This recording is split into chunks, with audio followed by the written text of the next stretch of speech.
धम्मं शरणं गच्छामि धम्मं शरणं गच्छामि।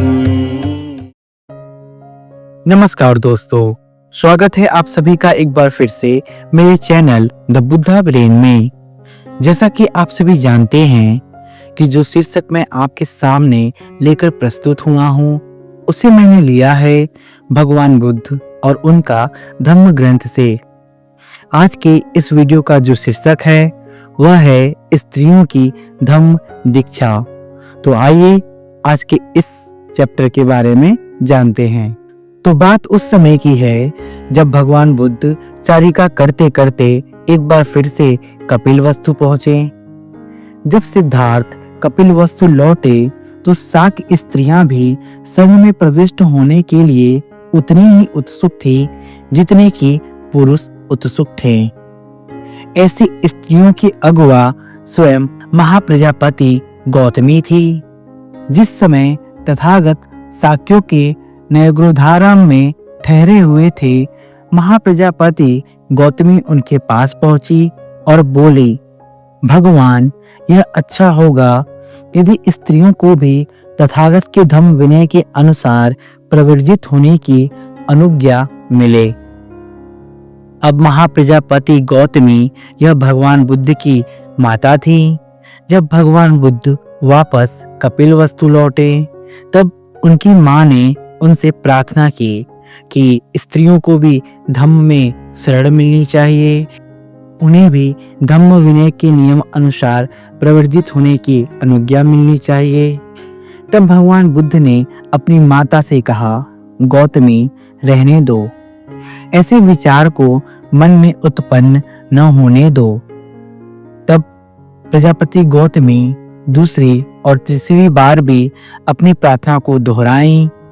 दूसरी और तीसरी बार भी उसे वही उत्तर मिला। तब महाप्रजापति गौतमी बहुत ही दुखी हुई, चिंतित हुई।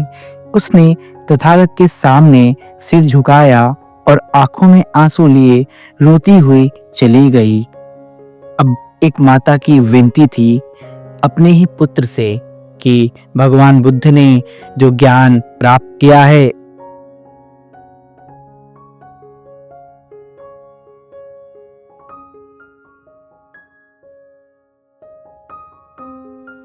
जब तथागत नवग्रोधाराम से चारिका के लिए निकल पड़े तो महाप्रजापति गौतमी और दूसरी साक स्त्रियां इकट्ठी हुई और विचार करने लगी कि तथागत के उनकी प्रार्थना स्वीकार न करने पर आगे क्या किया जाए। साक स्त्रियों ने सोचा कि वे तथागत के इस इनकार को उनका अंतिम निर्णय नहीं मानेंगी और किसी न किसी तरह तथागत को राजी कर लेंगी। उन्होंने यह भी निर्णय किया कि वे एक कदम आगे जाएंगी और स्वयं परिव्राजिका बनकर तथागत के सामने उपस्थित होंगी। भगवान बुद्ध ने अपनी माता प्रजापति की अनुज्ञा को तो ठुकरा दिया था, लेकिन ये जो साक स्त्रियां थी यह इकट्ठी हुई और इन्होंने यह मत बनाया कि ये भगवान बुद्ध के निर्णय को अंतिम निर्णय नहीं मानेंगे। वे स्वयं परिव्राजक बन करके तथागत के सामने उपस्थित हो जाएंगी। तद अनुसार महाप्रजापति गौतमी ने अपने बाल काटे, कासाय वस्त्र पहना और दूसरी अनेक स्त्रियों को साथ लिए तथागत से भेंट करने के लिए निकल पड़ी। अब देखिए कि महाप्रजापति गौतमी और उनके साथ जो स्त्रियां थीं उन सब ने अपने बाल काटे, कासाय वस्त्र पहने और वे तथागत से भेंट करने के लिए निकल पड़ी। धीरे धीरे अन्य स्त्रियों के साथ महाप्रजापति गौतमी वैशाली के कुटागार भवन में पहुंची। उस समय उसके पांव सूजे हुए थे और उन पर धूल चढ़ी थी। उसने अपनी वही प्रार्थना जो उसने उस समय की थी जब तथागत नवग्रोधाम में ठहरे हुए थे, उसी प्रार्थना को दोहराई और तथागत ने फिर उसे पूर्वतः ही अस्वीकार कर दिया। तथागत बुद्ध ने महाप्रजापति के प्रार्थना को तो पहले अस्वीकार कर ही दिया था, लेकिन जब महाप्रजापति गौतमी ने दोबारा उस प्रार्थना को दोहराया तो भगवान बुद्ध ने फिर से उसकी प्रार्थना को अस्वीकार कर दिया। प्रार्थना के दोबारा अस्वीकृत हो जाने से महाप्रजापति गौतमी बहुत खिन्न हुई और कुटागार के दरवाजे के बाहर जाकर खड़ी हो गई। वह नहीं जानती थी कि अब वह क्या करे। जिस समय वह इस प्रकार खड़ी हुई थी, आनंद ने कुटागार की ओर जाते समय उसे देखा और पहचान लिया। अब ये आनंद भगवान बुद्ध के परम शिष्य थे।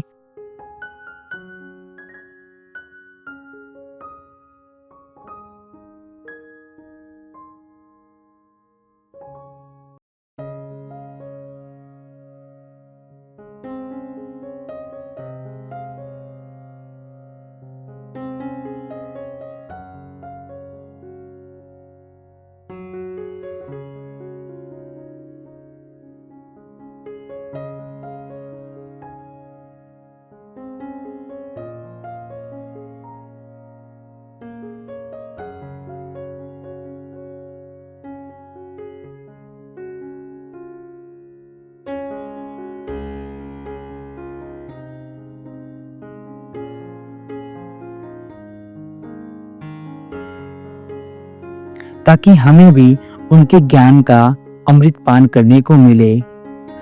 लेकिन भगवान बुद्ध ने मेरी प्रार्थना को अस्वीकार कर दिया, इसीलिए मैं बहुत दुखी और व्याकुल हूँ। मुझे नहीं समझ में आ रहा है कि अब मैं क्या करूँ। तब आनंद स्थविर वहां गए जहां तथागत थे और तथागत को अभिवादन कर एक ओर बैठ गए। इस प्रकार बैठकर आनंद ने तथागत से निवेदन किया। तथागत ने कहा, भगवान, महाप्रजापति गौतमी बरामदे के बाहर खड़ी है। उसके पांव सूजे हुए हैं, उन पर धूल चढ़ी है, चेहरा दुखी है, आंखों से आंसू बह रहे हैं, क्योंकि तथागत स्त्रियों को घर से बेघर हो तथागत के धर्म और विनय के अनुसार प्रवर्जित होने की आज्ञा नहीं देते। भगवान, यह अच्छा हो यदि महाप्रजापति गौतमी की इच्छा के अनुसार स्त्रियों को भी प्रवर्जित होने की आज्ञा मिले। अब ये जो भगवान बुद्ध के शिष्य आनंद थे, जब इन्होंने महाप्रजापति गौतमी की हालत देखी तो वो भगवान बुद्ध के पास स्वयं गए और उनकी तरफ से प्रार्थना करने लगे।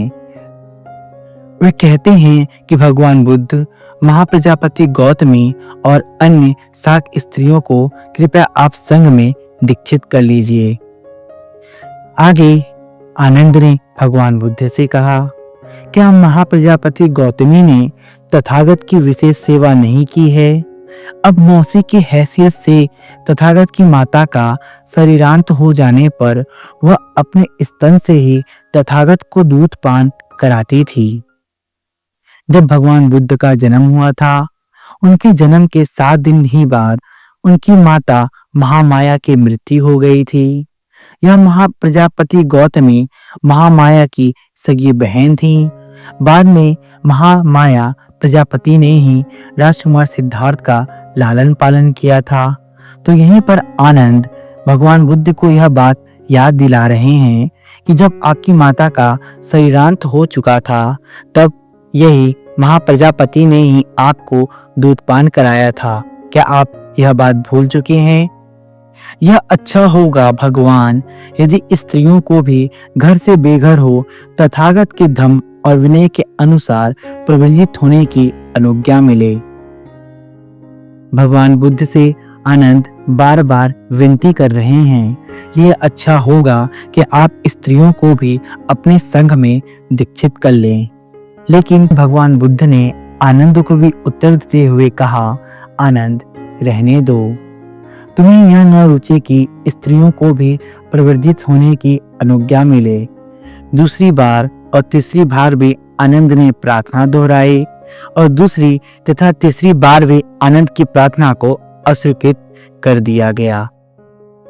अब देखिए कि पहले तो महाप्रजापति गौतमी की प्रार्थना को अस्वीकृत किया गया। उसके बाद भगवान बुद्ध ने आनंद की प्रार्थना को भी अस्वीकृत कर दिया। लेकिन कारण क्या था कि तथागत गौतम बुद्ध स्त्रियों को अपने संघ में दीक्षित नहीं कर रहे थे। उनकी माता महाप्रजापति गौतमी और उनके परम शिष्य आनंद की प्रार्थना को वो क्यों बार बार अस्वीकार कर दे रहे थे, इस विषय को हम अच्छी तरीके से जानेंगे, लेकिन अपने नेक्स्ट एपिसोड में, क्योंकि अभी हमारा यह समय पूरा होता है तो हमें यहाँ रुकना होगा। तो आपसे मिलते हैं इसके नेक्स्ट एपिसोड में, जिसमें हम जानेंगे कि भगवान बुद्ध स्त्रियों को क्यों संघ में दीक्षित नहीं कर रहे थे और क्या उन्होंने बाद में स्त्रियों को संघ में दीक्षा दी या नहीं दी। तो तब तक के लिए बने रहें आप हमारे साथ हमारे चैनल द बुद्धा ब्रेन में। यदि वीडियो पसंद आए तो कृपया इसे लाइक और शेयर अवश्य करें, और यदि आप हमारे चैनल पर नए हैं तो मेरे चैनल को सब्सक्राइब अवश्य कर लें, ताकि आने वाले वीडियोस की नोटिफिकेशन आपको मिल सके। हमारे चैनल द बुद्धा ब्रेन में बने रहने के लिए आपका धन्यवाद।